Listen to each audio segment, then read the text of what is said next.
Joined here by Peter Fury.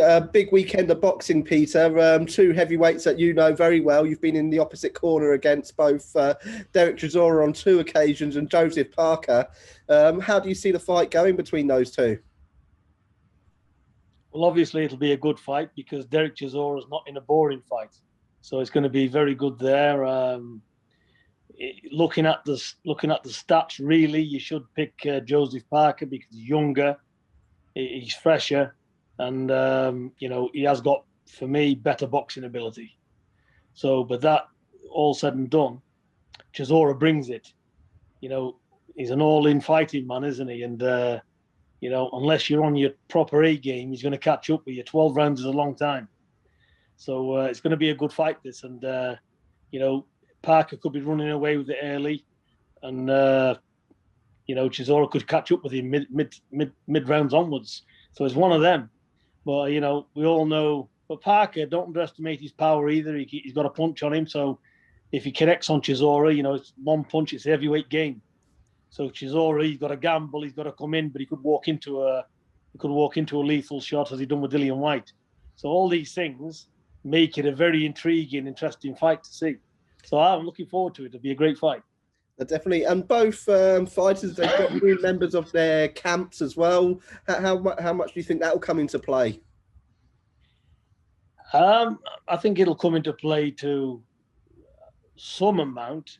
But, to get a fighter to turn to the way you want him, it takes quite a while. It's a new beginning for both teams, really. So it's like trying to say, I'm going to draft somebody in with Chisora and learn an old dog new tricks, in such a short space of time. I'm sure Buddy McGirt will be doing what he can, but, is it going to mean much on the night? I don't think it's going to be much of a difference. And with Parker, I don't know how long he's been with, what's his name? Andy Lee. Andy Lee, sorry. I don't know. He's been with him a month or two, has he? Yeah. So again, it's relatively new, but still, we should see some improvements because he's young and he can pick up things a lot better, I would imagine. Definitely. And you mentioned it's going to be a great 12 rounds. Do you think it will go the distance, or like you said, Derek Chisora is always in these entertaining fights, and Joseph Parker can land them as well? Either Derek Chisora is going to lay it all on the table like he normally does, either get tired and get stopped himself, walking into shots, or the same applies to Parker.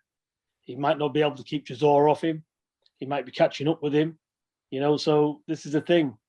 But if we see the same Chisora with the same determination and the spite in him as what we've seen against Usyk, Parker's in for a tough night.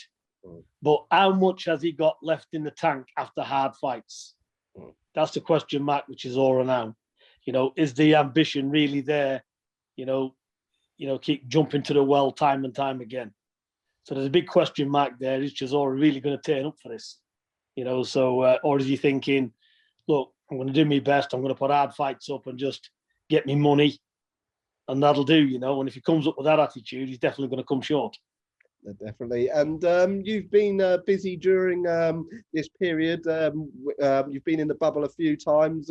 Is there any news on when we could see Hughie out in action next? Well, we're waiting on a date and opponent. So he's in training. He started sparring again. So we give him a couple of weeks off because he's already had a 3-month training camp with sparring partners. And for whatever reason, that date never came off. So he's just ticking away, Hughie, and just waiting for that phone call. He's ready, isn't he? So we're just waiting for a time and a date and an opponent. And a couple of weeks ago, we've spoken to her on the show with Dom and Ant. Savannah Marshall, another impressive performance a couple of weeks ago. What's the plan with Savannah? Look to get her out again in the summer, and then hopefully that fight against Claressa Shields later in the year. Yeah, Savannah's getting better all the time. Now she's a world champion. She's got that first defense out the way. All the doubts should be erased now. That firm belief should be there. So we haven't seen the best of Savannah yet. Still things that we're working on. You've seen, again, improvements in the last fight. She's landing the right hand a lot more. That's coming off a lot better. So there's still things to work on, which she's back in the gym shortly, and we'll be working on them. So Savannah, believe it or not, is still an improving fighter.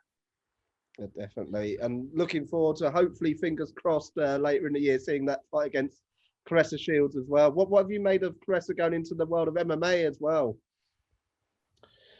I think it's all good. Look, me sitting back looking at it, Claressa Shields is a phenomenal fighter. She cleared all them belts. She's a good talent. Got a good personality, outspoken. She puts herself out there. And look, if she can get herself recognition in MMA and all this, good luck to her. The more the fight builds, is better for both of them anyway. So, like I said, I respect her as a fighter, and I think she's very good. And Savannah is highly capable of beating Claressa Shields, but so you can say the other way around. So again, it's a 50-50 battle, and that's why it's such an intriguing fight. This, I class myself as some sort of a boxing analyst that knows what he's on about, and regardless of what people say, it's not a walk in the park. It's a very, very difficult fight for both of them, and nobody can say for sure who's going to win that fight.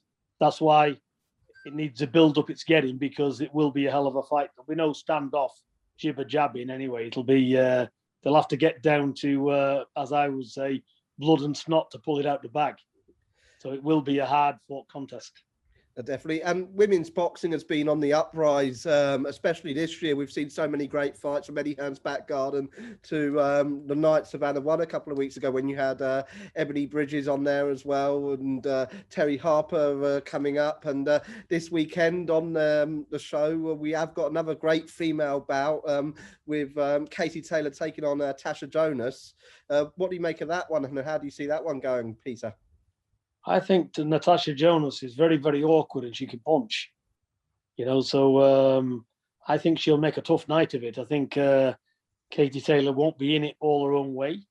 And I just wish Natasha Jonas all the very best with it. I know Natasha, actually. She's a very nice person, and I'm sure Katie Taylor is as well.